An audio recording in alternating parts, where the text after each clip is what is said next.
What's the worst thing about being married? This jewelry is pretty heavy. Tom's adjusting to his ring.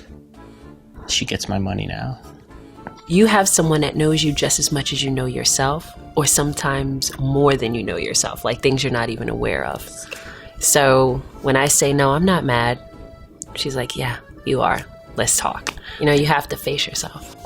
Less freedom, like if like, for example, she has friends who want to go on trips and she like has to always consider like, oh, like I can go on a trip with them, and I'll like encourage her to go, but at the same time, she's probably got in the back of her mind like, oh, like, well, I've got a husband who I'm just going to leave behind while I go on holiday and have fun. So it's like, it is confining in the sense that you do have to start worrying about somebody else now.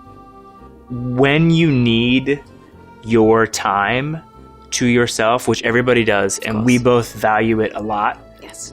Sometimes you have a little guilt. That for me is my hardest one, is telling her I need a little bit of time alone. Not because I don't want to be with you, but because when I return to you, I will be a much happier man.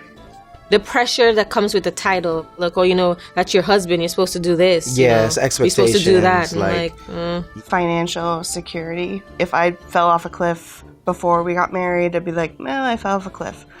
But now that I fell off a cliff, we are married, I'd be much more Right, you're falling concerned about That's true, how that would affect you. You do have to adjust to accommodating another person at all times. So it's never an individual decision about anything. It's, I'm offered this job, but does this fit with my wife and what we have going on? You love somebody, it's just something you do, but it's always having to consider something else, even in the conversation. It's just like, you know, you're conscious and aware of what you're saying and whatever it is, because it's not just you that you have to worry about.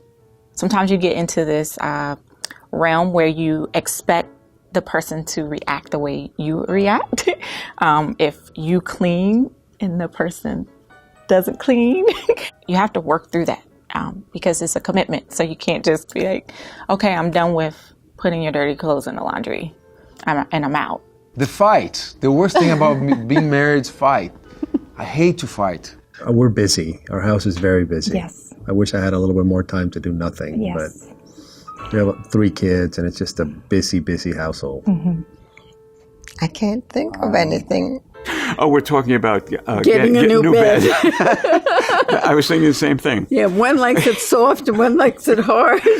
You just can't control everything. There's, you know, your life is not quite your own. You know, there's sometimes I would love to play more poker, watch more football, or whatever I want to do, and you just can't do it. You have to make time. Snoring. I'm trying. I mean, I would say that the worst part is just the adjustment that now, you know, you have to give and take quite a bit. And if you can't give and take, it becomes sometimes a little bit of a challenge. Fixing meals. I came from a generation where the woman, even if you worked, you'd come home from work and then I felt compelled to fix a big meal, which I did every night. I can't think of anything. Sometimes you can't do what you want. I did things with not consulting her sufficiently, and that caused a rift. Like anything, you know, marriage has some good points and some bad points, and the bad points is you can't act alone.